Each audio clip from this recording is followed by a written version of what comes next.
sifa ni zako, Bwana wa mabwana.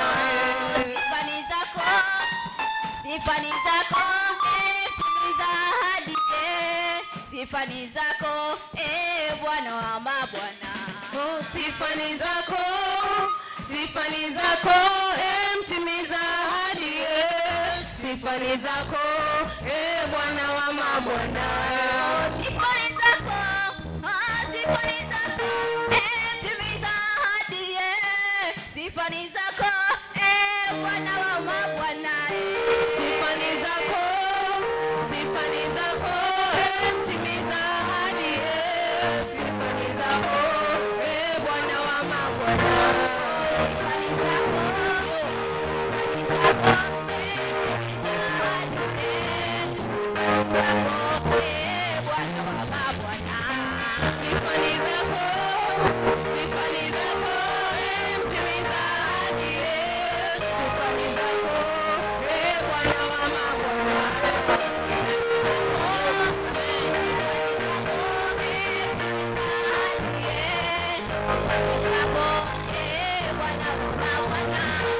Sifa ni zako,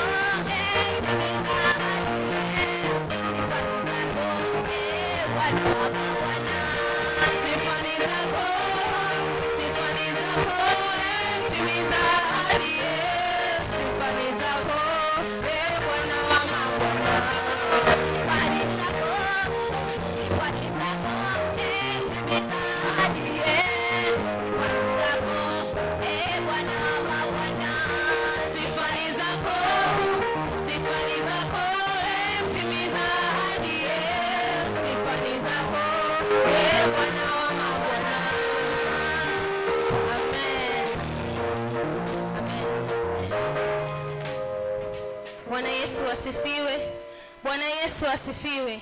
Tupige makofi tunapomkaribisha Apostle kwa neno la leo la mchana. Karibu Apostle. Tupige makofi anapokuja. Bwana Yesu asifiwe. Haleluya. Haleluya. Nashukuru sana kwa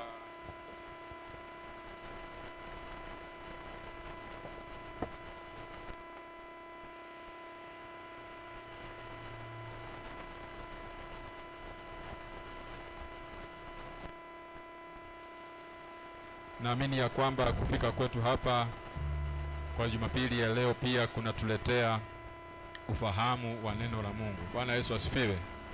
Haleluya. Kabla sijaendelea, niko na matangazo mawili.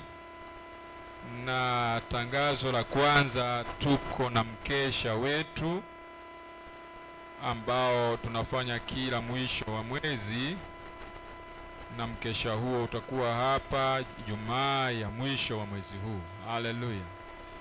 Ijumaa ya mwisho wa mwezi huu tutakuwa hapa, na naamini ya kwamba Mungu ataendelea kutupanua. Haleluya.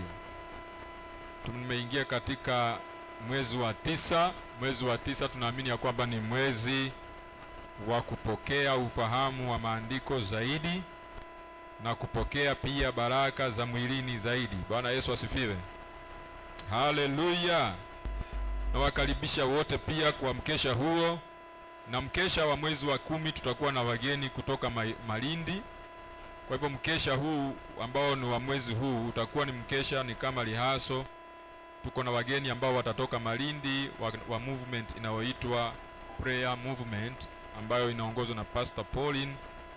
Na naamini ya kwamba watakuwa hapa wachungaji kadha kutoka Malindi siku ya mkesha wa Oktoba, kwa sababu tuko September, so Oktoba. Na waliniambia kitambo sana, sasa imefika wakati wa sisi kuanza kutangaza ili na wao wawe wanajua kwamba tuko pamoja. Bwana Yesu asifiwe. Kama uko online, tangazo la pili, kama uko online, tulianza ibada yetu ya online, na tunakuuliza uweze kushare Kama uko na simu yako hapo, ufungue sasa ndio tuweze kushare pamoja. Bwana Yesu asifiwe. Ya mimi nishaingia, ndio mimi huyo, na tumeianza hii huduma ya online rasmi kwa sababu tunahitaji ku reach out wale watu ambao hawaendi makanisani, wanakaa ndani ya nyumba zao. Kwa hivyo tukasema ya kwamba ni vizuri tuanze ibada yetu ya online. Hii pia ni njia nyingine ya publicity ya wale watu ambao wako online, wajue ya kwamba tupo. Kwa hivyo kama uko pale online na unaangalia ibada yetu ya leo ya Jumapili, tunakukaribisha sana kwa ibada yetu ya leo ukiwa unaangaliwa ukiwa pale nyumbani kwako. Tangazo la mwisho ni kuwa tutakuwa na apostolic invitation yetu wiki ya kwanza ya Oktoba. Kwa hivyo Ijumaa hiyo ya maombi itakuwa ni Ijumaa ya kuombea vitu vyote. Ni lazima sasa tuanze kutoka nje ku reach out, kwa sababu tumekuwa ndani for a long time. So it is our time to go out. It is our time to take over. It is our time to take Kilifi for Jesus and not to stay indoors. Hallelujah. Kwa hivyo tumekuwa tukijiandaa, na naamini ya kwamba vile Mungu ametuleta hapa, kila mtu aliyeletwa na Mungu hapa ameletwa kwa kusudi la kuweza kuvua nafsi. Bwana Yesu asifiwe. Kwa hivyo October we are expecting to have our apostle here. That is first week of October, but in the same month of October atakuwa Tanzania. So they will be having a meeting na nitapata majibu wiki ijayo. Bwana Yesu asifiwe. Hallelujah. Kwa sababu ule mkutano ulikuwa umlete, hawakumleta, na huo mkutano umeisha jana pale Nairobi. Bwana Yesu asifiwe. Na kwa sababu hakuja, sasa tunataka tujue kama atapita Tanzania ndio aje hapa ama utakuja hapa ndio ende Tanzania. Bwana Yesu asifiwe. Kwa hivyo very soon let us keep praying, keep trusting God. He will do amazing works. Hallelujah. So I'm still sharing. So kama uko kwa Facebook, uko na account, naomba ungane nami katika kushare na hiyo broadcast ya sasa, na naamini ya kwamba Mungu ataendelea kutusaidia. Katika ibada yetu ya online kila Jumapili tunahitaji 300 shillings ya kununua bundles. Kila Jumapili tunahitaji 300 shillings ya kununua bundles ya kwenda online. Kwa hivyo kama ungependa pia kupartner na sisi hiyo 300 kila Jumapili, naomba ya kwamba unione baada ya ibada. Bwana Yesu asifiwe. Tangazo la mwisho ambalo ninataka niwatangazie ni kwamba rasmi tumeestablish kikosi chetu cha praise and worship ambao wamekuwa katika majaribio na wameweza kupita mtihani. Wanapatikana kwa maombi, wanapatikana kwa kila ibada.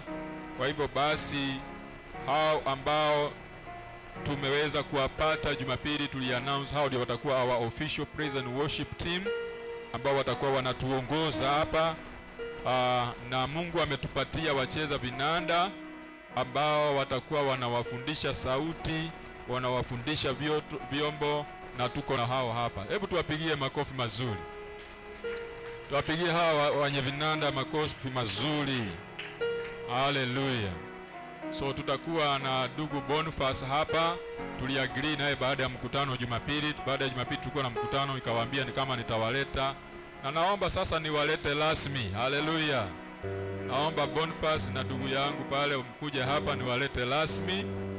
Hallelujah. Jumapili niliwa introduce praise and worship team, na sasa nataka niwalete hawa ndugu kwa baada ya maelewano. Hallelujah. Bwana Yesu asifiwe. Huyo mwingine amebaki kwa sababu yeye tutakuwa pia na maongezi na yeye baada ya leo. Hallelujah. Yeah, so tutakuwa na Boniface atakuwa anatuchezea bass guitar. Tutakuwa na ndugu yangu Lanking. Hallelujah. Atakuwa anatuchezea keyboard. Hebu waweze kutusalimia. Bwana Yesu asifiwe. Na wasalimu katika jina la Yesu. Kama mlivyosikia mimi naitwa Boniface. Lakini mnaweza niita Boni. Barikiwa kwa pamoja nanyi. Bwana Yesu asifiwe. Asifiwe Yesu. Kwa majina naitwa Rankin, ndio jina langu, na ninafurahi kuwa hapa. Tufanye kazi pamoja. Asante. Hao ndio tuwapigie makofi mazuri. Hebu tusimame kwa miguu yetu tuwaombee ili hizi mikono sasa zifanye kazi kulingana na huduma. Haleluya. Tusimame kwa miguu yako tunapowaombea watoto hawa wa Mungu. Bwana Yesu asifiwe. Yuko mama kwa miguu yako.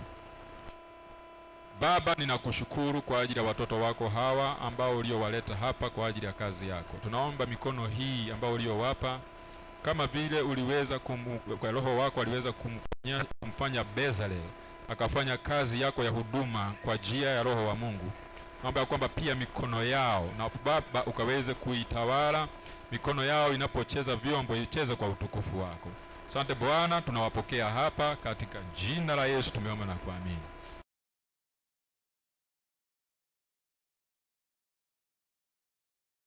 The reason why amebaki ni kwa sababu tulikuwa tunategemea ndugu yetu Ishmael atakuwa anaendelea na hii drum set, lakini Ishmael imefika hapa hali hatumuelewi. So na kwa sababu hatumuelewi tukaamua kutafuta mtu mwingine ambaye atakayetushikilia, kwa sababu ibada 4 hivi tunamuuliza anasema anakuja na haji. So tukaona hatuwezi kusita kwenye ibada.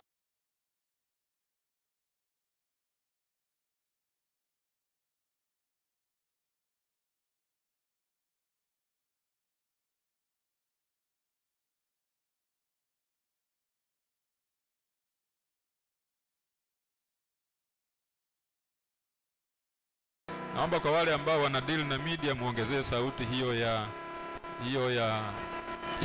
hiyo card, hiyo sound card.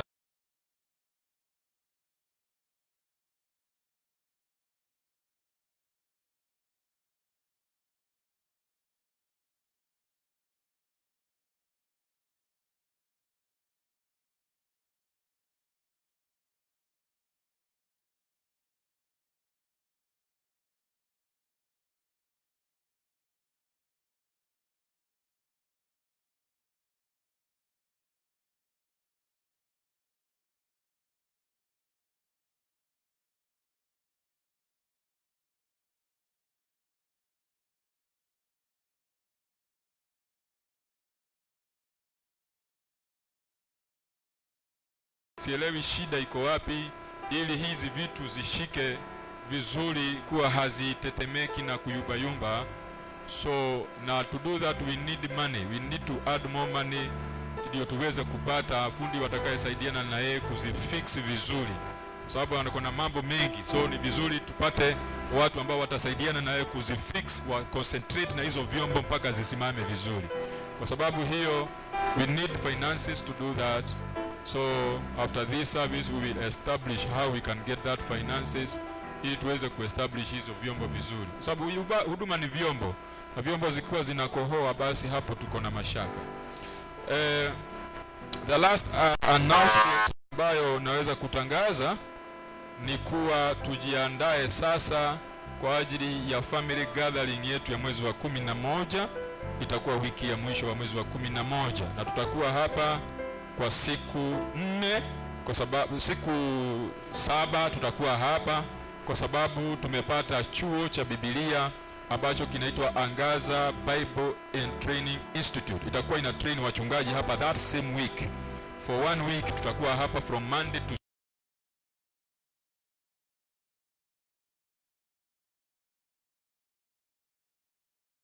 graduate, wale watu ambao watakuwa kwa training hiyo ya wachungaji. Kama unataka kupata cheti cha mchungaji kilichoeleweka na serikali, kutakuwa na training ya 5 days hapa. Kwa hivyo basi kama ungependa kupata cheti chako cha TVET, hapa tutakuwa na shule ya Angaza ambayo itakuwa inapeana vyeti hivyo kwa wiki ya mwisho ya Novemba, kuanzia tarehe 21 mpaka tarehe 27. So naomba ya kwamba utilie hiyo maanani. Sidhani kuwa niko na announcement nyingine, ila baada ya hii kwa sababu tushatoa, ujiandae tutatoa mara ya pili leo. Leo tunatoa mara ya pili kwa sababu ya kunini vyombo, hizi vyombo, na pia tutahidi tutoe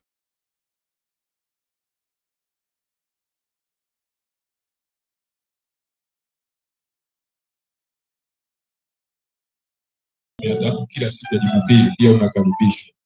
So without much ado, nimetangaza matangazo haya kwa sababu mzee hayuko nasi, ameenda mazishi. Sijui kulikuwa kunaitwaje huko, aliniambia jana ameenda mazishi. So sasa sikuelewa kama mazishi huko kunaitwa nini, lakini wewe elewa tu yuko mazishi. Na nataka niwahamasishe washirika, kuna watu wengi sana hawaji kanisani. Are you following those people? I'm following them. Tuko na zaidi ya watu 10 hawakuja kanisani Jumapili, hawakuja leo, hawajakuja. We need to have a follow-up team ambayo ina follow up hawa watu, wajue ni kwa nini hawajakuja kwenye ibada. Akina Justin, akina Pasaka, akina Bonfas, akina nani.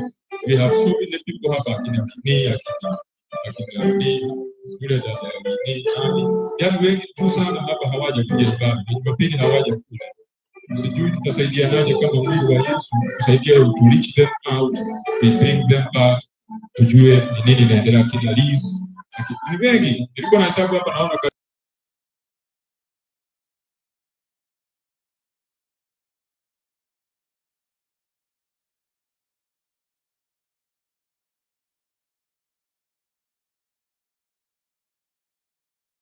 yetu tunapoweza kuingia kwa mahubiri ya leo.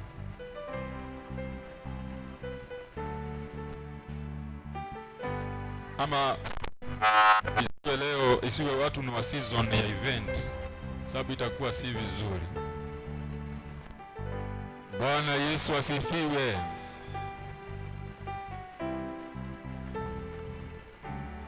Je, uko tayari? Sema I'm born of God.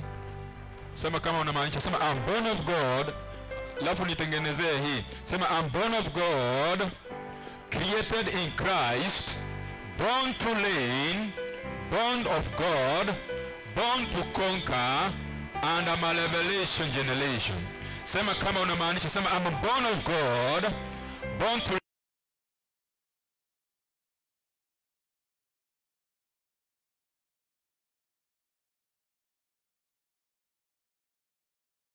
Tunapoanza neno hili lako siku ya leo, tunaomba ufahamu zaidi. Tunaomba utusaidie tukufahamu zaidi, na tukujue zaidi, na tukuelewe zaidi. Tunapoanza mafundisho, tunaomba Roho wako na atusaidie kufahamu, atusaidie kuelewa, atusaidie kujua. Asante Yesu kwa sababu Roho wako yuko ndani mwetu, yuko juu yetu, na yuko mbele yetu, na yuko hapa tulipo. Asante Bwana kwa sababu Jumapili hii ni Jumapili ya kinabii. Mambo yote tunaoenda kutamka kwa ajili ya ndoa zetu, mambo yote tunaoenda kutamka kwa ajili ya familia zetu, mambo yote tunaoenda kutamka kwa ajili ya biashara na maisha yetu, tunaomba ya kwamba ikatimilike. Asante Bwana kwa sababu wewe ni muweza wa yote, unatuwezesha yote, unatufanyia yote, na umetupa yote. Asante Bwana kwa sababu ya agano lililo jema, ambalo linakuja na manufaa ya kuweza kupata anga ya mbinguni. Asante Bwana kwa sababu ya watoto wako ambao wako manyumbani na wanasikia sauti hii. Asante Bwana kwa ajili ya watoto wako ambao tunakuanga na wao na hawajafika mahali popote walipo. Ninawaombea ya kwamba Bwana kibali chako kikawe juu yao, ya kwamba Baba uwape kukumbuka kuja kwenye ibada, waweze kujitolea, wapate kiu, wapate mzigo kwa ajili ya neno lako. Asante Bwana kwa sababu wewe unaweza na unatosha. Fungua mioyo yetu, nafungua na uweze kufungua anga zetu za kuelewa, na ufungue masikio yetu ya roho ya ndani. Vuza vinywa zetu tunene kulingana na uwepo wako na ushindi wako. Katika jina la Yesu tunaomba na kuamini. Haleluya. Pigia Yesu makofi mazuri. Unitende Bwana jinsi nilivyo, jinsi nilivyo Bwana, jinsi nilivyo. Haleluya. Hii mambo tutaingia tu, msijali. Haleluya. Tutaingia, tutatafuta mahali tutapenyea katikati yao. Haleluya.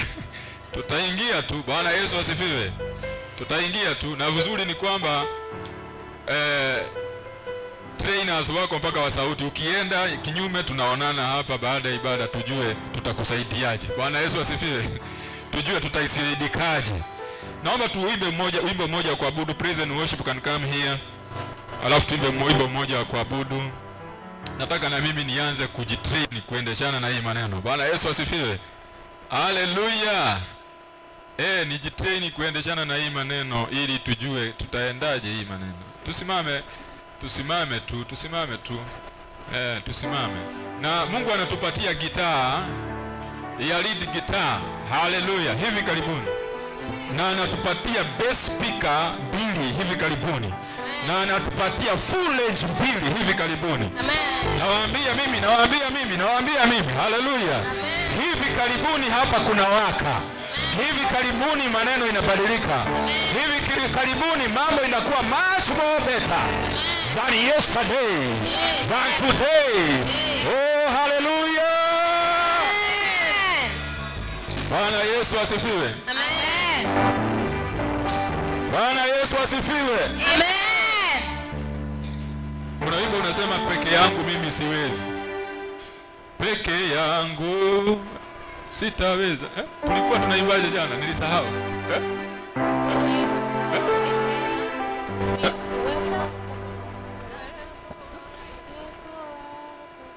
Tumesahau tuko live. Amen. Uwepo wako Bwana, uwe nasi, uwepo wako Bwana, uwe nasi. uwepo wako Bwana, uwe nasi. peke yangu Bwana wangu, peke yangu sitaweza. Uwepo wako Bwana, uwe nasi. Ombi langu Bwana wangu, peke yangu sitaweza. Uwepo wako Bwana,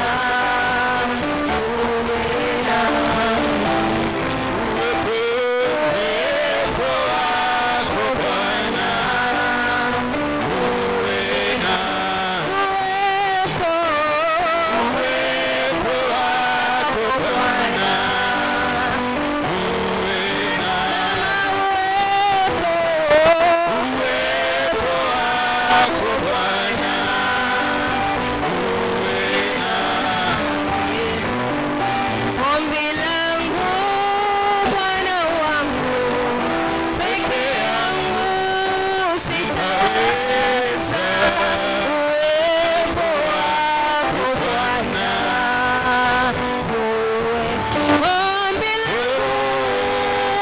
ombi langu Bwana wangu, peke yangu sitaweza.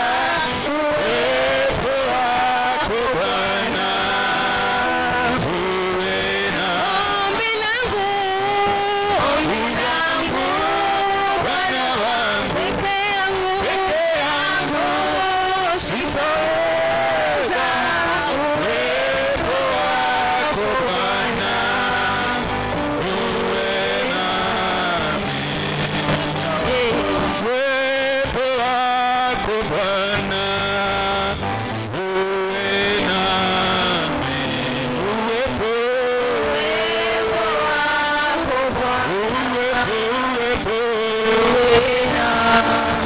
Oh, heshima yako Bwana, iwe na kibali heshima yako Bwana, iwe na kibali chako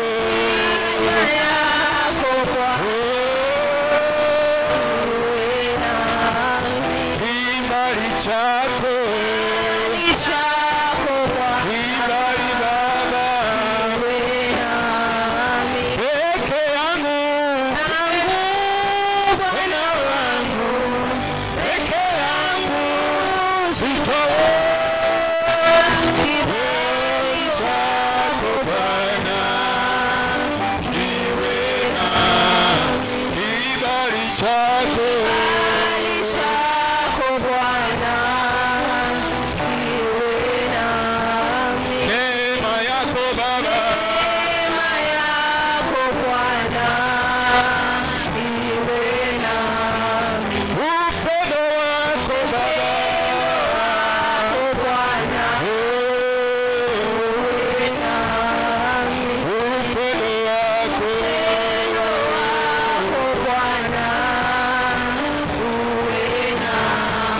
Baba, tunakutukuza.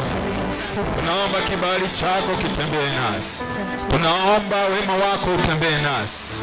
Tunaomba hekima yako iwe nasi tunapoendelea na ibada hii. Tunaomba ya kwamba ikapakwe mafuta mapya katika jina ya Yesu Kristo. Tunaomba jioni na asubuhi hii tunapoendelea na ibada hii, na ikawe na mguzo kwa mtu mmoja, na ikalete ufahamu kwa mtu mmoja, na ikalete ukombozi na pia uponyaji kwa mtu mmoja. Asante Yesu kwa ajili ya yote, na ni katika jina la Yesu tunaomba na kuamini. Piga Yesu makofi mazuri unapochukua mahali pako uketi. Hallelujah. Kuna ile inasema haya ya haya ya. Tutaimba hiyo baada ya hii. Hallelujah. Mpaka tuingiane. Bwana Yesu asifiwe. Kwa hivyo praise and worship, mwe mnakaa hapa kwa hizi viti za mbele hizi. Hizi ni zenu kuanzia leo. Hizi viti za mbele hapa ni zenu. Kwa hivyo uhame saa hii ukuje kwa hii kiti hapa mbele. Hallelujah. Hatutaki mwe mnakaa huko nyuma. Kuanzia saa hii mnaketi. Hizi viti za hapa mbele za upande huu, hizi za upande huu. Wengine wakuja wataketi huko. Hallelujah. Bwana Yesu asifiwe. Halo. Jumapili iliyopita tuliendelea na fundisho la ni kwa nini Mkristo au mwana wa Mungu hayuko chini ya sheria. Na tukaanza kuingia katika dimensions za ufahamu kuhusu ni kwa nini wewe kama mwana wa Mungu hauko chini ya sheria. Na tukasema ya kwamba wakati wote ambapo unaposoma Biblia ni vizuri kuielewa Biblia yako imeandikwaje, ni nani aliandika, kwa nini, na ni kwa muktadha upi ambao maandiko hayo iliweza kuandikwa. Kwa sababu usipopata hayo mambo manne, basi utakuwa na confusion. Hallelujah. Bwana Yesu asifiwe. Hallelujah. Na kila praise and worship akiketi anaketi na maiki yake. Tukifika wakati wa kuimba anaimbia akiwa ameketi hapo. Hiyo ndio protocol mpya. Unaketi na maiki ambayo umesetiwa, unaketi nayo. Ili Brian isisumbuke kukuseti mara mbili. Inakuwa ni rahisi na wepesi namna hiyo. Tumpigie huyu kijana makofi mazuri. Hallelujah. Tunakutabiria kwa ibada hii ya unabii, uoe baada ya mwaka, kabla ya mwaka hujaisha next year uoe. Hallelujah. Leo tuko kwa ibada ya kinabii. Hallelujah. Kwa sababu ya kazi ulionayoifanya upate msaidizi. Huyo msaidizi atafanya mambo yayo mepesi ili upate muda vizuri hata wa huduma. Bwana Yesu asifiwe. Bwana, mnasema amen kama hamtaki mwenzenu aoe. Hallelujah. Ama unataka akuone na ufunguliwe macho uonwe. Hallelujah. Tulianza safari tukasema ya kwamba katika Agano la Kale imegawa katika sehemu mbili muhimu ama pillars mbili muhimu. Tukasema Agano la Kale limejengwa juu ya Taurati, imejengwa juu ya manabii na Zaburi. Na tukasema vitabu hivi vinne vyote vilikuwa chini ya sheria ambazo zilitolewa pale katika pale Sinai. Na sheria hizi nne ama sheria hizi ama si sheria nne, na sheria hizi zilizopeanwa zilikuwa ni sheria 613. Tukafika mahali na tukataka kusafiri katika viwango vingine kujua, je, mtu ambaye aliyekuwa katika Agano la Kale alikuwa kwenye sheria, na hizi sheria ni kwa nini zilikuwa zinamtawala. Na tukasema kulikuwa ni kwa nini sheria zilitolewa. Na tukasema ya kwamba the law was good, and we say the law was holy according to its purpose. Tukasema sheria ilikuwa ni nzuri na ilikuwa ni takatifu kulingana na muktadha na maudhui ni kwa nini ilipeanwa. Na tukasema ya kwamba sheria haikupeanwa kwa ajili ya kumfanya mtu awe mtakatifu, bali sheria ilipeanwa kwa ajili ya kuweza kumpatia mwanadamu ufahamu wa dhambi. kwa sababu hauwezi kujua dhambi ni nini mpaka wakati ule ambapo utakapokuwa umeambiwa na sheria dhambi ni nini. Haleluya. Na tukasema dhambi ndio ilitangulia sheria, bali sheria haikutangulia dhambi. Bali dhambi ndio iliyotangulia sheria. Kitabu cha Warumi 5 mstari wa 12 ikatuambia vizuri ya kwamba sheria ilipeanwa kwa mkono. Kitabu cha Yohana 1 mstari wa 17-18 inasema ya kwamba sheria zilipeanwa kwa mkono wa Musa na ilipeanwa kwa mkono wa Musa, naye neema na kweli imekuja kupitia kwa Yesu Kristo. The law was given through Moses or by Moses, but grace came through Jesus Christ. Na tukajaribu kuestablish kuhusu mambo haya, tukaona ya kwamba ni nani ambaye aliyeleta dhambi, na tukawa tumedeal na kitu kinachoitwa deliverance from sin, na tukaangalia deliverance from sin kwa muda mrefu sasa, na sasa tumeingia katika kiwango cha kuangalia sheria kama nguvu ya dhambi. Na kutoka pale tukasema ya kwamba siku ambazo si kubwa sasa tutakuwa tunaangalia the deliverance from the law, kukombolewa kutoka kwa sheria. Now nataka niseme hivi asubuhi ya leo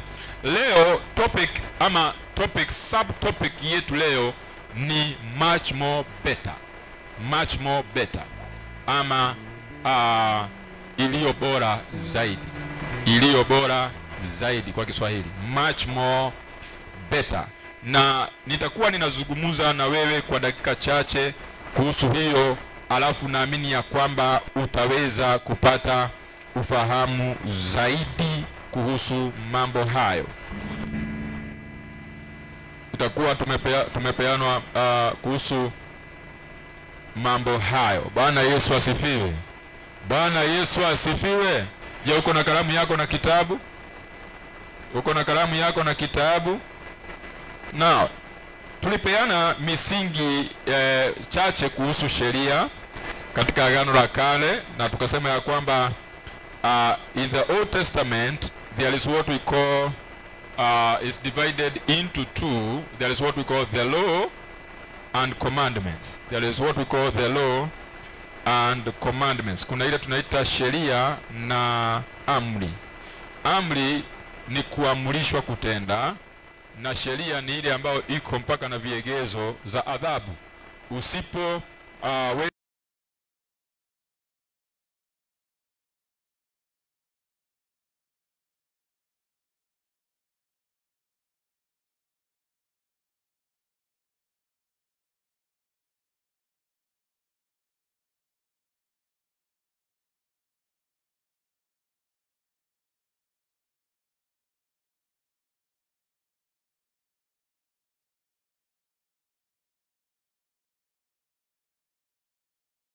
kivunja sabato ni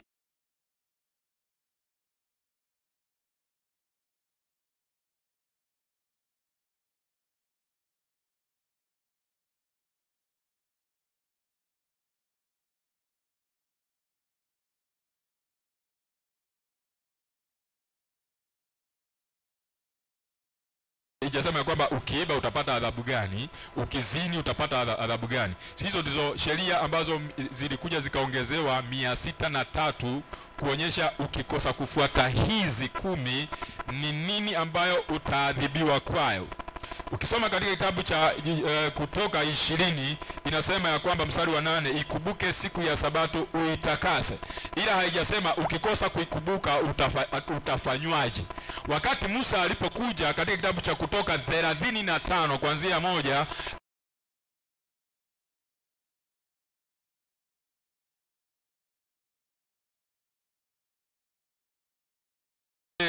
ile background music inaweza kuwekewa, itanisaidia. Haleluya. So utakuta ya kwamba zile bylaws ambazo Musa aliweza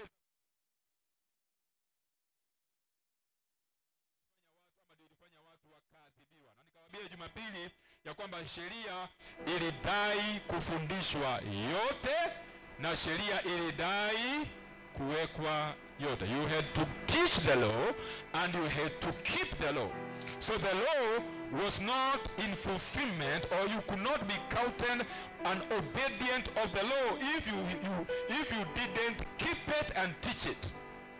So the law required to be taught and it required to be kept.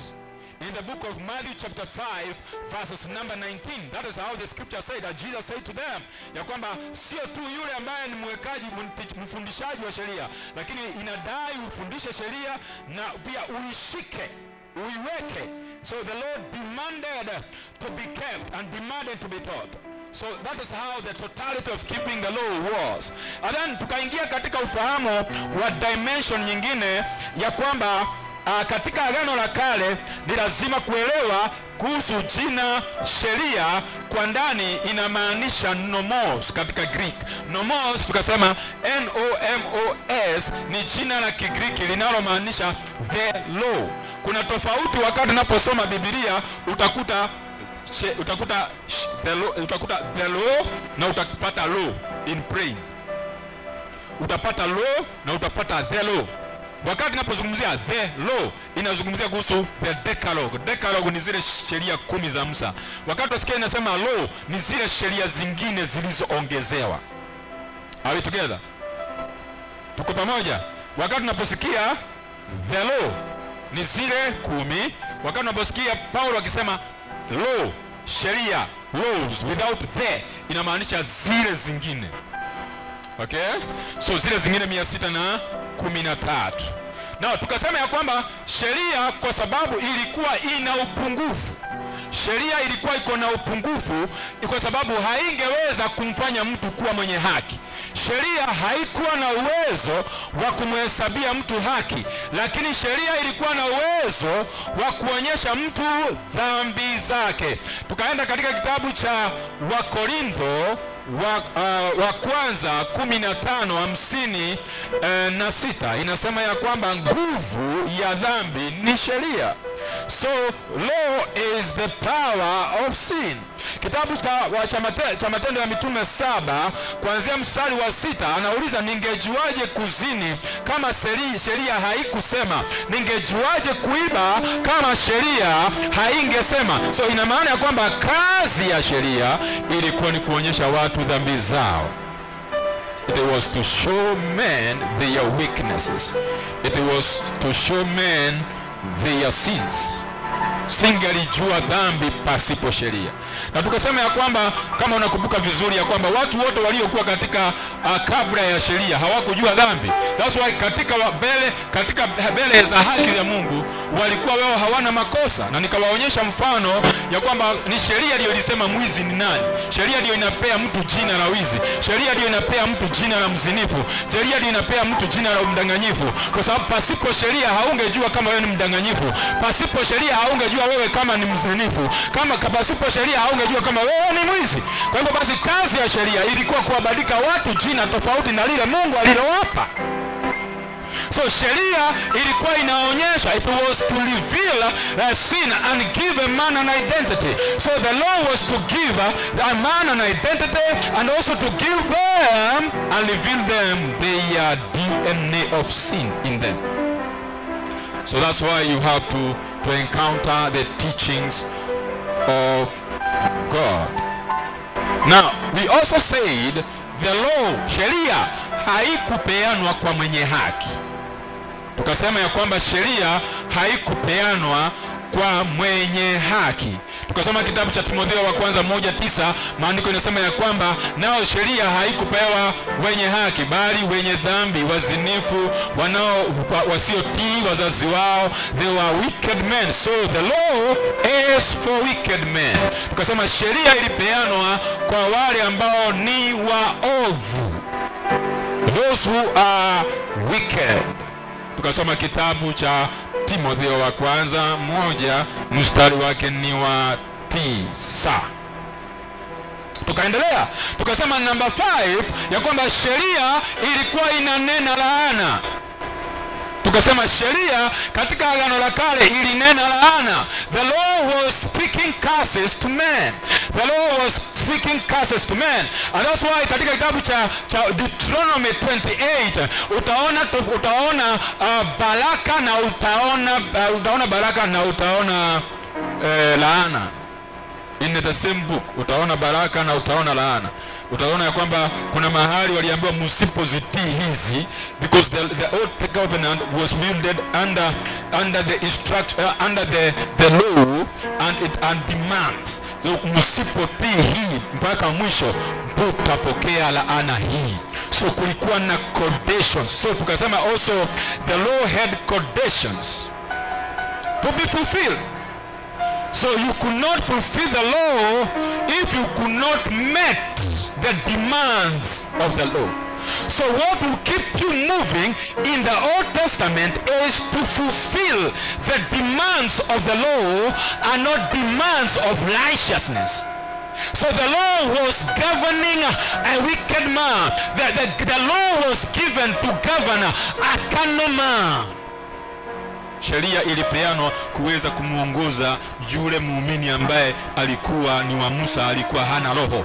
Na hapo ndio nikawaambia katika ibada ya kwanza, because in the Old Testament the Holy Spirit was not in them, he was upon them. Now walikuwa wawe na kiongozi tofauti. Kiongozi huyo tofauti ni sheria. Because kiongozi wa Roho Mtakatifu alikuwa hayupo pamoja nao. The law was now in effect because the Holy Spirit was not with them and the Holy Spirit was not in them. So that's why law was introduced for their trespasses. According to the book of Galatians chapter 3 verses number 17. Hiyo ndio intro yetu ya kuingia leo kwa mafundisho ya leo. The book of Galatians 3 verses number 17. The law was an addition. Number 6, today we are adding another point there, that the law was an addition. It was not the intention of God. And we say that God never wanted to give man law. It is not an idea of God to give man law. God never intended that man will walk under the law, but God intended that man could walk in totality of dominion. And that's why after he created man, he gave them dominion. He blessed them and said, go, subdue, multiply, have dominion, replenish, because the idea of God from the beginning was not to give man the law, but to give man dominion. So if you understand that from the book of Genesis chapter 1, then you could see that law was an addition. Are you there in the book of Galatians 3 verses number 17? Are you there with me? If I have someone to read for me, it will be better and better. Today we are in the teaching of much more better. Oh, hallelujah. Amen. Tell your neighbor, much more better. Much more better. Mwambie much more better. Much more better. Galatians chapter 3 verses number 17. It says, yeah. and this I say, that the covenant that was confirmed before God, and the covenant that was confirmed before God in Christ, so Christ was a witness. The law, yes, which was 430 years after, cannot disannul that it should make the promise of none effect. My translation in NLT says, this is what I am trying to say.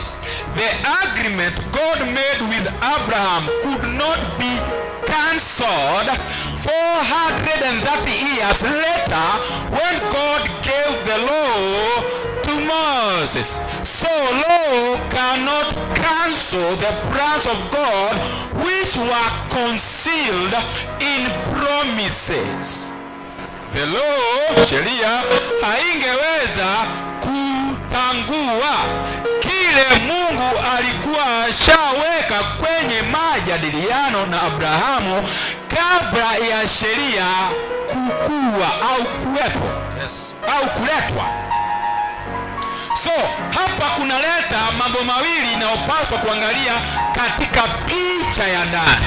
So ina maana kabla ya agano la sheria kuja, kulikuwa na agano lingine tofauti, lakini lilikuwa katika anga ya ahadi. Are you following me? Yes. Are you following me? Yo. Hallelujah. Amen.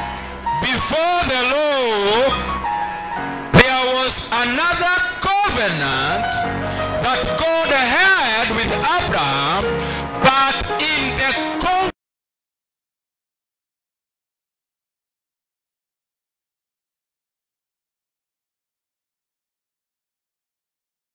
Genesis chapter 15, that go out, he gave him an instruction, go out, look at up in the skies and count the star. When God was having that agreement with Moses, Christ was a witness. Yes. Hey, hallelujah. Amen. Nani alikuwa witness? Kristo. Nani alikuwa witness? Kristo. Nani alikuwa witness ya hiyo? Kristo. Witness kwa Kiswahili ni nini? Shahidi. Ni shahidi, si ndio? Ndio. So Jesus was the witness of the covenant of the promises. Now, if you load now light, there is another covenant before the law. There was another covenant before the law. Andika hapo ya kwamba kulikuwepo na agano lingine kabla ya agano la sheria. There was another covenant before the law. The law was not the purpose of God. The law was not a plan of God. Oh, am I speaking to someone this morning? The law was not an agenda for man, but a law was an addition which came 430 years later. Oh, it took 430 years for the law to come. How many years? From the book of Genesis 15 to the book of Exodus 20, it took how many years? 430 years. Kutoka kitabu cha kile tulisoma cha Mwanzo 15, tulisoma Jumapili ijao, kwa hiyo iliyopita, wewe sasa tutasoma tena sababu tutakuwa tunarudia na tunapaswa kwenda mbele. Haleluya. Ndio maana huwa naambia watu usikose kwa ibada, kwa sababu tunatufanya turudi nyuma wakati tunapaswa kuwa tunasonga mbele. Haleluya. Haleluya. Amen. Bwana Yesu asifiwe. Amen. So sasa mazo predina, am I speaking to someone? There is another covenant which was there with God and Abraham before Moses. Now, Moses is not the father of sons. Moses is not the father of everyone that believes. Moses is the father of the lawdoers.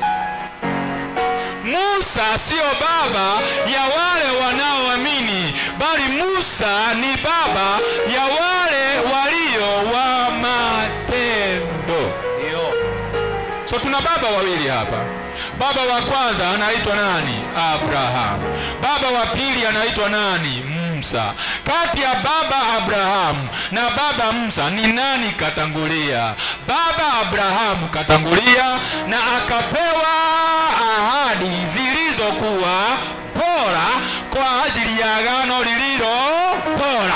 Na siku ya leo tunaangalia ubora wetu ndani ya agano lililo bora. Amen. Siku ya leo tunaangalia ubora wetu ndani ya agano lililo bora. Oh, ninahurumia wale hawajakuja kwa ibada. Mungu wasaidie mahali walipo. Watakuwa namna gani hivi? Bwana Yesu asifiwe. Amen. Bwana Yesu asifiwe. Amen. Mungu, kumbuka watoto wako, uwapatie zili ya neno la Bwana, waondolee ufugufugu katika jina la Yesu. kama mimi bado moto unawaka, hata nasikia kuna kitu nimefanya. Haleluya, amen. Bwana Yesu asifiwe, amen. Sema mimi ni mtoto wa agano lililo bora. Hilo bora. Agano lililo bora, kuna misingi miwili iliyojenga agano lililo bora. There is a true foundation that builds the better covenant. First foundation is foundation of better promises. And the second foundation or pillar, it is a pillar of faith. Better covenant is built upon two types of foundation. Number one, pillar of better promises and pillar of faith. Hallelujah. Hallelujah. Amen. Ninataka niende pole kwa sababu nataka niongee kwa lugha ya watoto, kwa sababu watoto lazima wakamate. Kwa sababu hii kanisa kazi yake si kuambia pokea gari, pokea ukiona mtu wa kupokea gari mwambie aje tumfundishe ajue kwamba kuna kitu zaidi ya gari. Haleluya. Amen. Bwana Yesu asifiwe. Amen. Na endelea na kitabu cha Wagalatia 11:3-17 inasema 450 years later when God gave the law, when God gave the law to Moses, God would be breaking his promise. Number 18.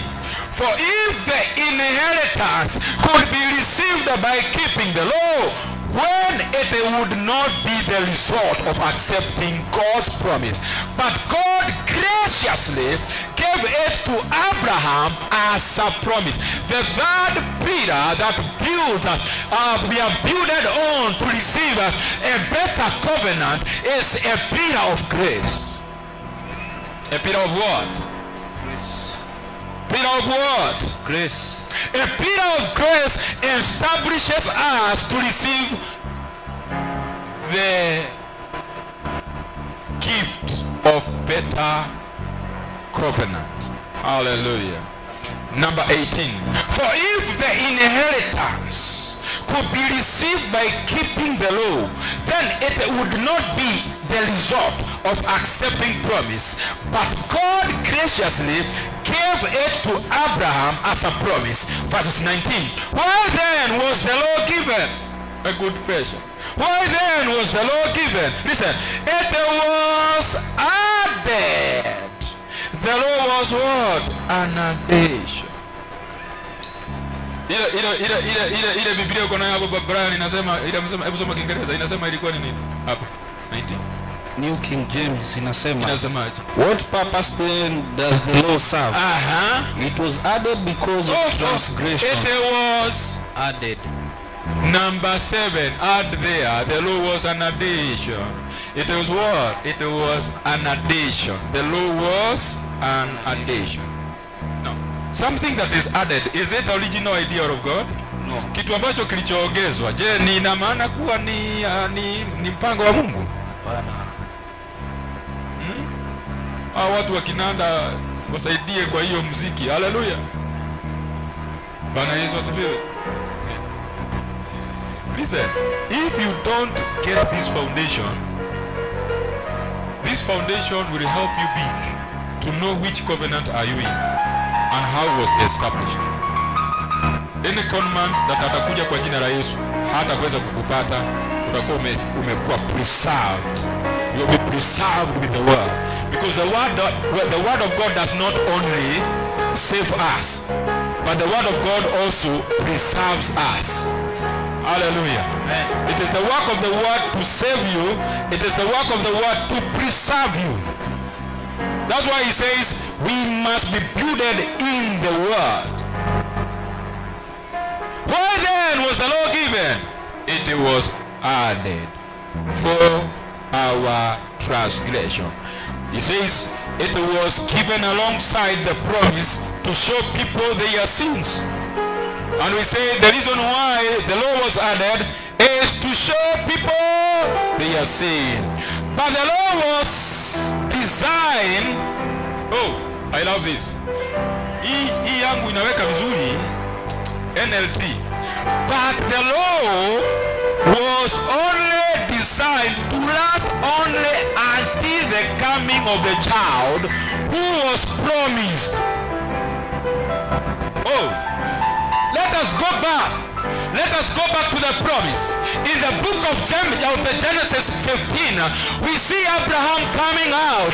Oh, Mungu anamwambia toka nikuonyeshe. Anampeleka pale nje. Anamwambia inua macho yako, angalia mbinguni, angalia nyota. Unaona hizo nyota unazoona? Oh, hivyo ndivyo uzao wako utakavyokuwa. That was a promise. And when he was said that to us, oh Abraham, he was not promising Abraham. He was actually telling him about the seed that was in him, and that seed was Isaac. Oh, hallelujah.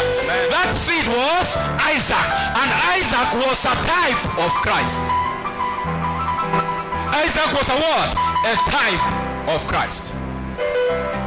Alimwambia toka nje, akatazama, akamwambia hivyo ndivyo uzao wako utakavyokuwa. Ukisoma pale chini akaenda kumuuliza, na sasa mimi sina hata. Actually ndio aletwe hapo ni kubageni, alianza kubageni. Sasa hii mali yangu itaridhiwa na nani? Ukianza kutoka verse 1, alianza kubageni. Hakuna kitu ambao humzubaisha mama au baba kama kwanza Muafrika, sio mwana wa Mungu, Muafrika, baba Muafrika kama hajazaa mtoto wa kijana. Huwa anauliza hii mali yangu nitaachia nani? Halo? Halo? Halo? Unaona fikirianga wamama wanatafuta mtoto wa kijana wako na pressure. Kuna wamama saa hizi wako na pressure wazae mtoto wa kijana. Halo? Haujawahi jiuliza ni kwa nini? Wanauliza nikipata mali ni nani atakaye nirithi, kwa sababu mtoto wa kijana ndiye kwenye maandiko ndiye alikuwa anarithi mali. Who will inherit my wealth? Nani atanirithi? Ndio akamwambia John kuonyeshe. Akamwambia John uone, tazama juu. Kama ungekuwa ushajua mahali niko kitabu cha Genesis 15. I think niko almost verses 7 hapo ama verses something like that hapo. Akamwambia, "Hey, tazama hivi ndio uzao wako utakavyokuwa." So those are the promises. Anasema ya kwamba God gave to Abraham. God gave those promises to Abraham. And he says that promise was actually the end. The fulfillment of that promise was the end of the law. So if God fulfilled the promise that he gave in the book of Genesis 15, after that promise is fulfilled, then the end of the law has come. So sheria haiwezi kuondoka mpaka ahadi zitimilike. Hallelujah. Amen. Mpaka ahadi zifanye nini? Zitimilike ndio sheria ifanye nini? Iondoke. Unajua kuna mtu anauliza mbona sasa tunasoma mambo haya magumu hivi? Tunasoma haya magumu ili uelewe doctrine ya Yesu. Hii inakufundisha is a doctrine. Teaching is a labor. You have to know for you to be able to teach others. Endelea. Verses, uko kitabu cha Genesis 15 verse 6. Yeah. Inasema. And he believed in the Lord. And he believed in the Lord. And he accounted it to him righteousness. Then he said to him, I am the Lord who brought you out of Ur of the Chaldeans to give you this land to inherit it. And he said, Lord God, how shall I know that I will inherit it? So he said to him, bring me a 3-year-old heifer and a 3-year-old female goat. Yes. So those promises that God gave to Abraham was actually the pillar and the foundation of the manifestation of the new covenant in our days. Now let us dig deeper. Go back to the book of Galatians chapter 3. We are in verses number 20 if I am not wrong. Now a mediator, he says, the end of the law is the manifestation of the promises. ukamilifu wa sheria ama kutimilizwa kwa sheria kunakuja wakati ahadi juu ya mzao itaweza kudhihirishwa. So mzao aliyeweza kunenwa kwa ahadi atakapodhihirishwa, sheria itafika mwisho. Verse 20. Now a mediator is helpful if more than a part must reach an agreement.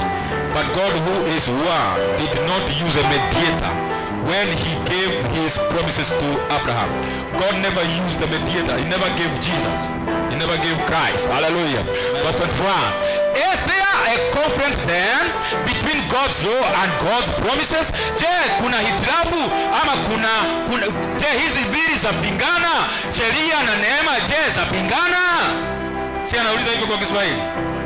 Verse 21, hebu nisomee Kiswahili.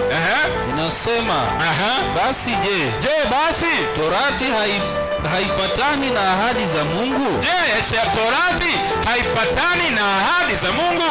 Kwa sababu kuna watu wanataka kutembea ndani ya sheria na wanataka watembee ndani ya neema. Sasa, je, neema na ahadi na sheria huandamana? Are they contract? Are they bringing conflict between each other? That is a very big question that this scholar of the word Apostle Paul was asking. Then continue. Hasha. Kwa kuwa kama ingetolewa sheria hasha. Adani jina hasha. Hizi mbili hazipingani kwa sababu kila agenda yake, kila kitu liko na agenda yake. Ni kama askari wa traffic. Askari wa traffic hawezi tumwa kwenda kwa jeshi. Ako na agenda yake ya barabarani. Halo? Na ukitaka kupeleka askari wa traffic, ni lazima ufundishe mambo ya traffic. Hawezi kumpeleka kwa jeshi. Ukienda kumpeleka kwa jeshi, ni lazima tena umtrain kuwa jeshi.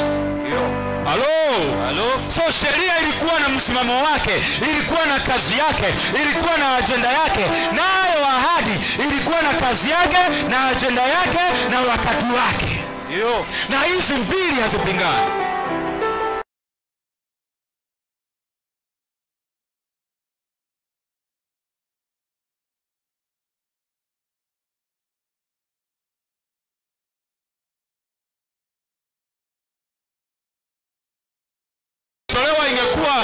Ingekuwa inaweza kufanya watu haki, ingekuwa haipingani, basi ingekuwa sheria ina nguvu ya kufanya mtu kuwa mwenye haki. Lakini hakuna mwenye haki hata sopredia. Listen. Oh my, thank you Father, thank you Holy Ghost. Oh hallelujah. Listen. Sikiza. Ndio maana yake maandiko inasema hakuna mwenye haki hata mmoja duniani. Na sheria ilikuweko. Sasa sheria itakuwaje ipo na hakuna mwenye haki hata mmoja? Si kitabu cha Warumi 3 inasemaje 25? Soma. Unajua ni vizuri turudi katika hizo elementaries ndio tubebe mtu hapa tumlete katika fahamu. Nani ananipromise Jumapili akikuja hapa atakuja na kalamu na kitabu. Haleluya. Kalamu na kitabu uandike. Kama vile unavyoenda shuleni unaenda na kalamu na kitabu, unakuja na kalamu na kitabu unaandika. Nisomee Warumi 3:23. Warumi 3:23. Kwa sababu wote wamefanya dhambi na kupungukiwa na utukufu wa Mungu. Mstari wa 10. Inasemaje? Kama ilivyoandikwa ya kwamba hakuna mwenye haki hata mmoja. Ndio, hakuna afahamuye hata mmoja. Hakuna amtafutaye Mungu. Hakuna atafutaye Mungu hata mmoja. Wote wamepotoka. Wameoza wote pia. Watapotokaje na waoze vipi wakiwa wako na sheria? Walipotoka na sheria zao, walioza na sheria zao. Sheria ni mwozo.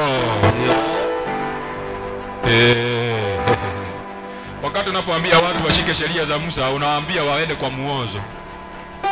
So kuna kipindi ambacho sheria kilikuwa zimepeanwa, na wakati wa kipindi hicho bado watu waliendelea kuoza. Nimesema wamepotoka, wameoza. Hakuna mwenye haki hata mmoja. Ndio.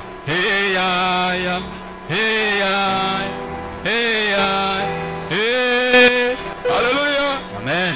Bwana Yesu asifiwe. Amen. So ukiwa chini ya sheria unahesabiwa ukiwa mtokoto, umepotoka. Haleluya. Amen. Umefanya nini? Mtokoto. Umetokota, ukatokota, ukapotea. Haleluya. Amen. So sheria haiwezi kukuonyesha Mungu. Usishike sheria mkumbi za Mungu, utamuona Mungu. Wewe unavunja sheria za Mungu. Ukishika sheria, Mungu atakupanulia mipaka, atakufungulia njia, atakubariki ukishika sheria 10 za Mungu. Kwenda zako. Haleluya. Bwana Yesu asifiwe. Amen. Haleluya. Amen. Sheria ni maozo, inazaa mapooza. Hakuna mwenye haki hata mmoja anahesabiwa na sheria. Inasema wamepotoka, wameoza pia. Ndio. Katika kipindi cha sheria watayazaje? Hii nchi haiwezi kuendelea mbele mpaka ishike sheria, amri 10 za Mungu, na mshike sana. Halo. Msishike hizi sheria za Mungu na kuzikariri mchana na usiku. Utakariri vipi mwozo na mtokoto? Halo. Utakariri vipi wakati sheria zilikuwepo wakati Musa alikuwa, sheria zilikuwepo wakati Ezekieli alikuwa, sheria zilikuwepo wakati Yeremia alikuwa, sheria zilikuwepo wakati Malaki alikuwa, na wakafungiwa milango hivyo hivyo kaanza kutafuta dirisha. Sheria zikiwa washa kurejesha kanisa katika misingi ya kutokota na kupooza na kuoza na kuhesabia watu dhambi zao. Mtu yeyote anakuambia uendelee kushika sheria, anakuambia uendelee kuoza. Hakuhurumii kwanza. Anakuambia endelea kuoza. Ndugu, karibu kwenye ibada ya kuoza. Haleluya. Ndugu, karibu kwenye ibada ya kupotoka. Haleluya. Sio mimi nasema, ni Paulo anaandika na anaandikia Warumi. Ukijua hiyo barua ni ya Warumi, ujue Warumi ni akina nani. Warumi walikuwa ni watu wa kuweka sheria. Anawaandikia pale. Rudia tena mambo hayo 4 ambayo sheria haikuweza kufanya mtu akae kama Mungu. Yasome kwa utaratibu. Sheria ilikuwa kazi yake ni nini na ni kwa nini haikuweza kumuokoa mtu? Ni kwa sababu watu waliokuwa kizazi hicho walifanyaje? Soma tena. Inasema kama ilivyoandikwa wapi? Ya kwamba hakuna mwenye haki hata mmoja. Hakuna mwenye haki hata mmoja. Hakuna afahamuye. Hakuna mtafutaye. Kumbe ukiwa chini ya sheria huwezi mtafuta Mungu. Unajua kuweka sheria za Mungu ndio kumtafuta Mungu. Na waliokuwa chini ya sheria hawakumpata. Maandiko yanasema, Paulo anasema hakuna mtafutaye.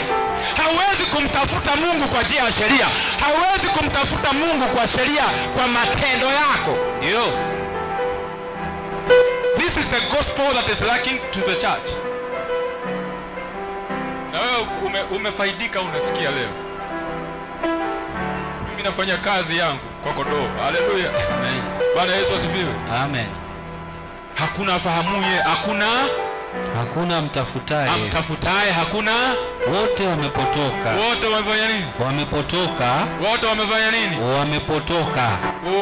Wamepotoka wakiwa na nini? Na sheria. Ndio. Endelea. Wameoza wote pia. Wameoza wakiwa na nini? Sheria. Hakuna mtenda mema. Hata kumbe hakuna kutenda mema. Hata mmoja. So mtu akikwambia ya kwamba ukae kama Musa, anakuambia kwamba usiwe mtenda mema kama Musa. Kwa sababu wakati huo sheria katika misingi yake haikumhesabia Musa mtenda mema. Haikumhesabia Elijah mtenda mema au Elisha. Hakuna aliyetenda mema, ni neema ilikuwa inatawala katika siri. Haleluya. Amen. Kama sio neema iliyokuwa concealed ni kufichika. Kama sio neema ya Mungu, hata waliokuwa katika agano la kale, Mungu hakuna hata mmoja angebaki, hakuna hata mmoja angefaulu. Endelea msomaji. Inasema koo lao ni kaburi wazi. Wao wote hao waliokuwa chini ya sheria. Paulo akifanya conclusion anasema wao ni watu ya nini? Ya kaburini. Wao kazi yao ni wapi? Kaburi liko wazi kwa ajili yao. Imagine how Paul defined the law. Imagine how Apostle Paul defined a man who was under the law. Na mtu anataka kukuwekea kongwa. Wakati Paulo alipokuja katika kitabu cha Matendo ya Mitume 15. Hebu tuende pale. Kitabu cha Matendo ya Mitume 15. Mtu yeyote anayetaka kuregesha kanisa katika misingi ya sheria ni mtu ambaye anataka kulilemaza kanisa. Mtu yeyote ambaye anataka kulipeleka kanisa katika misingi ya sheria ni mtu ambaye anayetaka kulilemaza kanisa. Kitabu cha Matendo ya Mitume 15 mstari wa 4. Mstari wa 4. Kwanza anza mstari wa 2. Anza mstari wa kwanza. Oh my. Inasema hapa kulipatikana watu ambao waliokuwa wanataka kuregesha watu katika matendo ya sheria. Sikiza vile Paulo alifanya. Wakashuka watu waliotoka Uyahudi, alafu wakawafundisha wale ndugu ya kwamba msipotahiriwa kama desturi ya Musa hamwezi kuokoka. Ayo, na hao nao ni hatari. Ndio mpate kuokoka lazima mfanye nini? Mtahiriwe. Kwa hivyo usipotahiriwa hautafanya nini? Hautaokoka. Kulingana na nini? Na desturi za nani? Za Musa. Zilikuwa ni desturi za nani? Za Musa. Za Musa. Kwa hivyo unapowahubiria watu sheria unahubiria watu desturi za nani? Za Musa. Songa mbele. Basi baada ya Paulo na Barnaba kushindana na watu hawa, kuliingia watu waliokuwa wanafundisha injili ya msalaba, wakawa wanashindana na wale wa kutahiriwa. Haya, lazima mtu atahiriwe ndio aokoke. Hakuna kutahiriwa, tunaamini Yesu. Kwa neema tunaingia mbinguni. Haya, wakawa wanabishana. Kukawa na kikao maalum. Debate maalum. Haleluya. Ndio. Umesikia vile inasema? Paul and Barnabas disagreed with them. Unafikia disagree inakuja mahali kulikuwa ni kawaida. Kulikuwa na changing of words and ideas. Hallelujah. Inasema na kuhojiana nao sana. Oh, listen my translation. Paul and Barnabas disagreed with them, arguing vehemently. I like the word vehemently. Hallelujah. Vehemently inasema kohomundu. Hallelujah. Amen. Walikuwa wanadili na wao kohomondo. Discussion ya sisi tuko chini ya sheria, hapana. Hakuna kutahiriwa katika kuokoka. Unaelewa? Kukawa na ninakufundisha ndio ukipatana na watu watakao kuletea Musa vehemently you attack them with the knowledge of Christ. Hallelujah.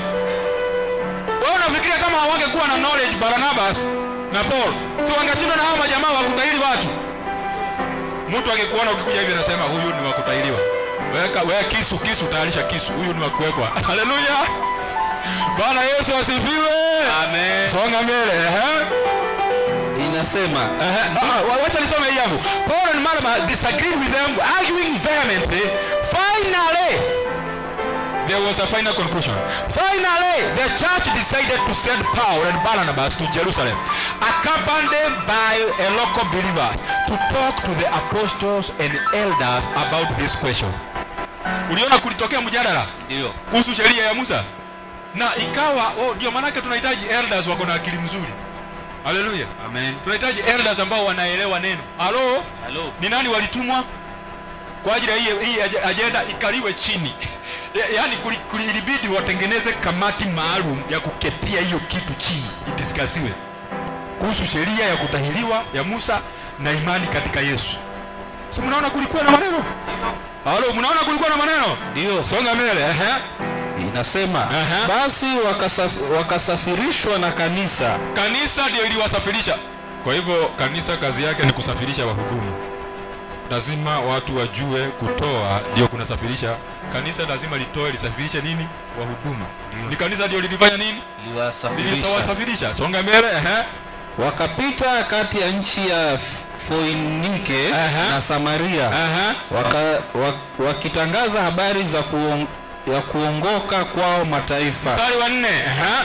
Walipofika Yerusalemu, wakakaribishwa na kanisa na mitume na wazee. Nao wakawaeleza mambo yote Mungu aliyowafanya pamoja naye. Umesikia ni watu wangapi walimkaribisha? Ndio. Nani na nani? Kanisa, mitume na wazee. Umeona mzee wa kanisa vile ni wa muhimu? Ndio. Haleluya. Amen. Songa mbele. Lakini baadhi ya madhehebu ya Mafarisayo walioamini, Madhehebu ya Mafarisayo iliyofanyaje? Walioamini wakasimama wakisema. Wakasemaje? Ni lazima kutahiriwa na kuwaingiza kuishi na kuagiza kuishika torati ya Musa. Hata kabla Paulo hawajaketi wakajua hawa ni wale watu wanaita injili ya imani. Wakasema nyinyi mmekuja, tunajua mmekujia ajenda gani. Tayari wakawaambia nyinyi ni lazima watu watahiriwe. Ndio. Hii muji lazima watu wapate kisu. Msilete maneno hapa. Halo. Hallelujah. Amen. But then some of the believers who be songa mbele. Mitume na wazee wakakusanyika wapate kulifikiria neno hili. Na baada ya hoja nyingi Petro akasimama. Umesikia kulikuwa na hoja nyingi. Kulikuwa na hoja nini? Nyingi. Hii kitu ya sheria na neema si kitu ya kukaa tu. Ni kitu inaataka mawazo ya mtu. Halo. Utaniambiaje kwamba mimi nisishike sheria za Mungu? Umeelewa? Ndio. It is something that provokes one's mind. Kukawa kuna kikao kikaketiwa chini. Kukafandaje? Paulo Petero akasimama akasemaje? Akasimama akawaambia. Akawaambiaje Petero? Ndugu zangu, ninyi mnajua ya kuwa tangu siku za kwanza Mungu alichagua miongoni mwenu ya kwamba mataifa walisikie neno la injili kwa kinywa changu na kuliamini. Na Mungu ajuaye mioyo ya watu akawashuhudia, ikiwapo Roho Mtakatifu vile vile kama alivyotupa sisi. Wala hakufanya tofauti kati yetu sisi na wao. Akawasafisha mioyo yao kwa imani. Basi sasa mbona mnajaribu Mungu na kuweka kongwa juu ya shingo za wanafunzi? Kwa nini mnataka kuweka watu kongwa? Kongwa mnajua ni nini? Unaona wakati ng'ombe inaenda kulima kuna hii kitu inawekwa hapa. Sawa? Ndio. Wangapi wanajua kulima kwa ng'ombe? Unajua wengine hapa hata hawajui ng'ombe huwa zinalima. Halo? Poleni sana, huwa ng'ombe inalima. Halo? Ng'ombe inafungwa hapa kwa kichwa na inafunikwa hivi, inafungwa vizuri, alafu ingine pia kuna mbao huwa inatengenezwa hivi, inawekwa ng'ombe hapa na ng'ombe hapa. So sasa anafananisha hiyo, kuweka mtu chini ya sheria ni kumweka chini ya nini? Kongwa. Kuweka mtu chini ya sheria ni kumweka chini ya nini? Kongwa. Chini ya nini? Kongwa. Ina maana ni kumweka chini ya utumwa. Haleluya. Amen. Ni kumweka chini ya nini? Ya utumwa. Mbona mnataka kuweka watu kongwa juu ya shingo za wanafunzi ambalo baba zetu wala sisi hatukuweza kulichukua? Sasa hata hao mababa walishindwa na sheria. Hao baba walishindwa na kongwa la utahiri, kutahiri watu kwa ajili waamini wafanyike wana wa Mungu. Hiyo iliwashinda. Sasa mbona nyinyi mnataka kuregesha watu huko? Ndio. Haleluya. Amen. So wakati tunapozungumza kuhusu swala la sheria na neema, tunazungumzia swala nzito ambalo Mungu ametupatia. Aya yangu ya mwisho, tutakuja kurudia hapo aya yangu ya mwisho kwa sababu ya muda. Haleluya. Amen. Sasa turudi kitabu cha Wagalatia 3, alafu nisome aya yetu ya mwisho ili tuweze kubalance vitu fulani hapo. 3 mstari wa 22. Mahali tulipokuwa. Wagalatia. Na wale wako kwenye music tafadhali. Wagalatia 3. 22. Ndio inasema lakini andiko limeyafunga yote chini ya nguvu ya dhambi, makusudi hao waaminio wapewe ile ahadi kwa imani ya Yesu Kristo. Rudia tena. Inasema lakini andiko limeyafunga yote chini ya nguvu ya dhambi. Andiko limefunga yote chini ya nguvu ya dhambi. Nguvu ya dhambi. Ndio. Makusudi hao waaminio wapewe ile ahadi kwa imani. Ile ahadi kwa imani ya Yesu Kristo. Ndio, endelea. Lakini kabla ya kuja ile imani. Lakini kabla ya kuja tulikuja kwa ile imani. Tulikuwa tumewekwa chini ya sheria. Tulikuwa tumewekwa chini ya sheria. Tumefungwa mpaka ije ile amani, mpaka ije ile imani itakayofunuliwa. Haleluya. Imani ilipofunuliwa, sheria ikafika mwisho. Nimekuja asubuhi ya leo kukutabiria ya kwamba sasa ili uweze kuendelea katika mambo ya kuweza kufaidika mambo ya rohoni, you must believe that you are rooted under the covenant of faith. Oh yes. Umewekwa chini ya imani, sio chini ya kiongozi. Maandiko yanasema sheria ilikuwa ni kiongozi kutuleta kwa imani. Ndio. Rudia hapo. Inasema sheria ilikuwa ni nini? Inasema 24. Hivyo torati imekuwa kiongozi kutuleta kwa Kristo ili tuhesabiwe haki kwa imani. Ili tuhesabiwe haki kwa njia gani? Kwa imani. Oh, ilikuwa ni kiongozi. The law was a signboard.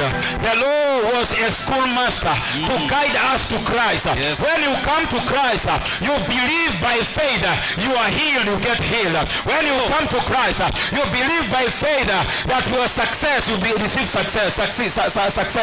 When you believe in Christ, you believe by faith, you have victory, become victorious. That is the way to go. The church must be rooted and be built up in faith. Hallelujah. Amen. Lazima makanisa ijengwe chini ya misingi ya imani. Hallelujah. Amen.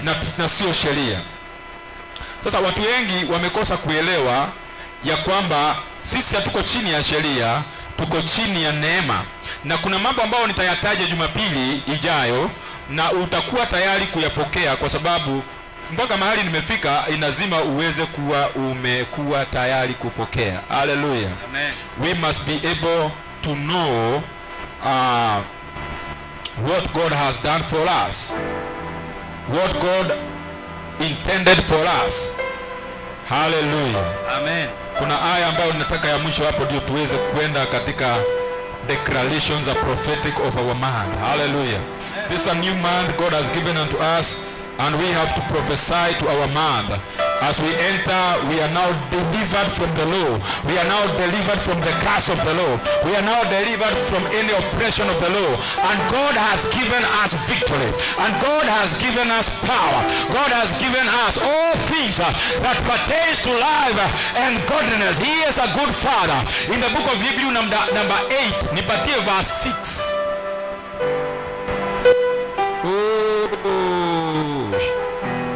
Hallelujah. Hallelujah. Amen. Inasema lakini sasa ametupa huduma iliyo bora zaidi. Ametupa huduma iliyo nini? Bora zaidi. Kwanza 5. Inasema watumikiao mfano wa kivuli cha mambo ya mbinguni, kama Musa alivyoagizwa na Mungu. Ilikuwa sheria ni kivuli. Ndio. Sheria number 7 is a shadow. Yes. Is a what? Is a shadow. Hebu nipatie 10 verses 1. Ndio ingiliane, ndio mtu anayeelewa kufundisha elewa atafundishaje. 10 verses 1. 10 verses 1. Basi Torati kwa kuwa ni kivuli cha mema yatakayokuwa, si yatakayokuwepo, yatakayokuwa, because ilikuwa kwenye anga ya ahadi. Yes. Hallelujah. Amen. Bwana Yesu asifiwe.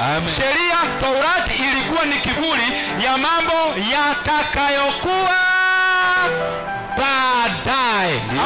Ama inasemaje? Yatakayokuwa wala si sura yenyewe ya sheria haikuwa sura yenyewe. Bwana Yesu asifiwe. Sheria haikuwa sura yenyewe. Unapoambia mtu ashike sheria ndio afaulu, unamwambia ashike laana. Unapomwambia mtu ashike sheria ndio mambo yake ifunguke, unamwambia ashike laana, kwa sababu laana ilikuwa imefungwa kwenye kivuli. Sheria ilikuwa ni kivuli ya kutuleta kwa Kristo Yesu. Hallelujah. Rudi kwa 8 mstari sasa wa 6, 5 na 6. Shikanisha mtawalia. watumikiao mfano na kivuli cha mambo ya mbinguni, kama Musa alivyoagizwa na Mungu alipokuwa tayari kuifanya ile hema. Maana asemaje? Angalia ukavifanye vitu vyote kwa mfano ule ulioonyeshwa katika mlima. Lakini sasa ametupa huduma iliyo bora zaidi, kwa kadri alivyo mjumbe wa agano lililo bora. Kwa kadri ya mjumbe aliye wa agano lililo bora, lililoamriwa juu ya ahadi zilizo bora. Mambo matatu inaojenga agano hilo. La kwanza ni ninasema lakini sasa ndio amepata huduma iliyo bora zaidi. Tumepewa huduma iliyo bora kwa kadri alivyo mjumbe wa agano lililo bora. Yeye ni mjumbe wa agano lililo bora, lililoamriwa juu ya ahadi lililoamriwa kwenye ahadi zilizo bora. Haleluya. So kanisa limejengwa kwenye ahadi zilizo bora na sio bora ahadi. Kanisa limejengwa kwenye ahadi zilizo nzuri zaidi. Bwana Yesu asifiwe. Hatuko tena kwenye chini ya laana, tuko chini ya baraka. Hata unapotembea you must claim to be under the better. Hallelujah. You must have better life, not only better covenant, better life under the better covenant. Hallelujah. Amen. Sema ni lazima nipokee ahadi zilizo bora, zilizoamriwa kwenye agano lililo bora, na sio bora agano. Hallelujah. Amen. Jesus is the mediator of this covenant. He was the mediator in the book of Genesis 15. Anasema kwamba he was a witness, lakini he now became a mediator. Ametoka kwenye witness na ameingia kwenye mediation. Hallelujah. Amen. In the book of Genesis, Jesus was a witness. In the book of Hebrew, he is a mediator. Hallelujah. Amen. He witnessed, then he mediated. Oh, that is wonderful. Hallelujah. Amen. Hallelujah. Amen. Hallelujah. Amen. Ulikuwa umesoma aya gani hiyo? Ulikuwa umefika basi? Tumalize hapo. Hebrews 8. Tuko basi 6. Ama basi tuko 7. Inasema nataka urudi hapo juu verse 6. Lakini sasa amepata huduma iliyo bora zaidi. Tumepata huduma iliyo bora zaidi kwa kadri alivyo mjumbe wa agano lililo bora, lililoamriwa juu ya ahadi zilizo bora. Hallelujah. Amen. Hallelujah. Amen. Sema is the better. The better. Sema is the better covenant. The better covenant is my covenant. Is my covenant. Is the better covenant. The better covenant. Simama kwa miguu yako. Sema is better covenant. Is better covenant. And a better covenant. And a better covenant. I am a victor. I am a victor. I am a victor. Under the better covenant. Under the better covenant. Bwana Yesu asifiwe. Amen. Oh, Yesu amekufanya kuwe mrithi wa agano lililo bora, zilizoamriwa kwenye agano, ahadi zilizo bora, ambazo ni agano lililo bora. Hallelujah. Amen. Oh, Jesus has done it. We are now no longer under the curses of the law. We are no longer under the curses of the law, but we have now victory in Christ Jesus, who mediates in the same ministry. He is our mediator. So we are going to have a song, and then we are going to declare, because today is our victory day. It is our much more better covenant day. We must prophesy. We must have better ministry. We must prophesy. We must have better. Everything better life, better family, better. Everything must be better. Our finances must be better. Hey, I'm speaking to someone here. Even your marriage must be better. Your children must be better. Everything must be better, because we are under, rooted at a better covenant. Hallelujah. hiyo biashara imekuwa imekusumbua kwa muda, hiyo kazi imekuwa imekutafuta kwa muda. Today I want you to prophesy, uitangazie. Haleluya. Uitangazie na uiambie, mimi ninasimama kwenye agano lililo bora na niko na yule mediator wa agano lililo bora. Natangaza maisha yangu lazima iwe better. I need to have a better life.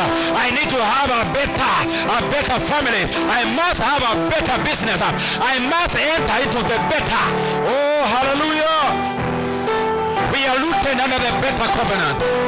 Hallelujah.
Prophesy to your life. You must enter into the better covenant. Oh, prophesy to your family. Open your mouth and speak a word. I will send His word. And His word became unto us deliverance. His word became unto us success. Prophesy to that business. Stand on your feet now and prophesy. Oh, we prophesy life in our businesses. We prophesy better promises in our families, better ministry, better membership, better leaders. We are in the better covenant. We now declare a shield of the Holy Ghost. We now declare a shield of the Holy Ghost. Speak the word. Open your mouth. Declare something to your marriage. Declare something to your world. Oh, man, open it.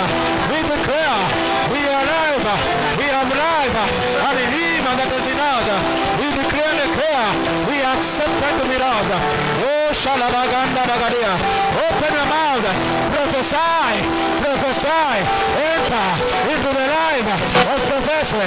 Enter into the portals of prophecy. Enter now into the dimension of prophetic. Prophesy to your marriage. Prophesy better. Oh, better marriage. Prophesy better. Oh, better businesses. Prophesy better. Better ministries. Prophesy better. Better deeds. Better covenant. Better promises. Under the better covenant, we now declare we are rooted in Christ. We now declare we are born to reign. We are born to conquer. Oh, Shagadabangadadia. Thank you for the better promises. Thank you for the better covenant. Sisi sio wale wa kushindwa. Baba, tunatangaza agano hili lililo bora na ikaleta ubora wake katika maisha yetu. Ninatangaza kwa mtu mmoja na ubora wa agano hili ukadamane nao unapoenda nyumbani. Ninatangaza unapoenda nyumbani, kutana na wema, kutana na ubora wa agano lililo bora, kutana na ushindi wa agano lililo bora. Oh, unapoenda nyumbani na Bwana akaweze kukufanya uwe mtawala katika agano lililo bora. Wakorintho wa pili 3:6 inasema tumefanyika wahuduma wa agano lililo bora. Oh, we are under the better covenant. The better covenant of faith that brings success to men. The better covenant of grace that brings success to men. The better covenant of grace that brings victory to men. And in this covenant we are all more than a conqueror. In this covenant we are all anointed. In this covenant we are all victorious. In this covenant we are all receivers of the things of divinity. In this covenant we are all housing God. In this covenant we are all become the mouth of God. Father, we thank you. We give you praise in Jesus' name. Hallelujah. Shout now from today. Shout as you mean it from today. I am rooted under better covenant. I am born under better covenant. I am succeeding in a better covenant. I am having a good life in a better covenant. I am having success in my marriage under a better covenant. I now declare I reign under better covenant. Shangilia Yesu kwa makofi na mwambie asante. Hallelujah. You can have a seat. Thank you so much. Hallelujah. On Sunday we are going to begin from there again as we now usher and establish the mysteries of the better covenant. Hallelujah. The mysteries of why now when we are under the grace of God and not under the law, what we have and what we are expected to manifest. So thank you so much for coming to our today's service. I now therefore request you to do some few things here. If you can, we need money. If you have coins ambazo zimebaki, you have checks ambazo zimebaki, we need a lot of money. Tunapaswa tulipie hizi speakers na tunahitaji tununue. We refund back the 300 ya ile pesa ambayo imetumika ya bundles leo. We need to do that. So if you are there and you can do it, tunaweza kukuja sasa tumpatie nani atakaye chukua. Tujaribu kuchukua kwa yule ambaye ako naye, tuone tutakusanya zifike gapi kwa sababu ya mahitaji. Tunahitaji kulipia hii speaker, tumechukua in need 500. Hallelujah. Bwana Yesu asifiwe. So tuko na mahitaji mengi sana leo. Tuko na bundles, tunahitaji 500 ya speaker, tunahitaji 300 ya bundles na tunahitaji also pesa tuongeze ndio tuone kama tutabeta our speakers. Hallelujah. So you can do that if you can, and I believe God will help us. So we can all rise, tunaweza kukuja na tutoe. Hallelujah. We are adding on top of what we have here. Add it. Bwana Yesu asifiwe. Add it, because zote tukizikusanya hizo zote zitafanya hizo kazi za leo zote. Hallelujah. Yeah, so let us do it willingly. So if you have it on M-Pesa, don't set to that. Hii ya sahi usitume kwa ile. Hii ya sahi utume kwa hii namba. Hii namba. Utatuma kwa hii namba ambayo ninakupea hapa. Hallelujah. If you have any money in your M-Pesa, unaweza kutuma kwa hii namba na ukupa hapa. 0725 819 878. Is it this? Not this one. Hii ninaopeana hapo sio hiyo. That is a wrong number. 0703. Hallelujah. That is a wrong number. Usijaribu kuweka huko, utatumia mtu ambaye hayuko hapa. 0703 966 115. Utatuma kwa hiyo namba 0703 966 115. You can send your contribution ili tufanye mambo hizo za repairs kidogo hapa to that number, tulipe speaker. Yeah. Lakini kama uko nayo cash, tunaweza kusimama ulete. Hallelujah. If you have cash, come with it and give it out. Hallelujah. So unaweza kukata hii ili tujadili mambo mawili matatu hapa. Bwana Yesu asifiwe.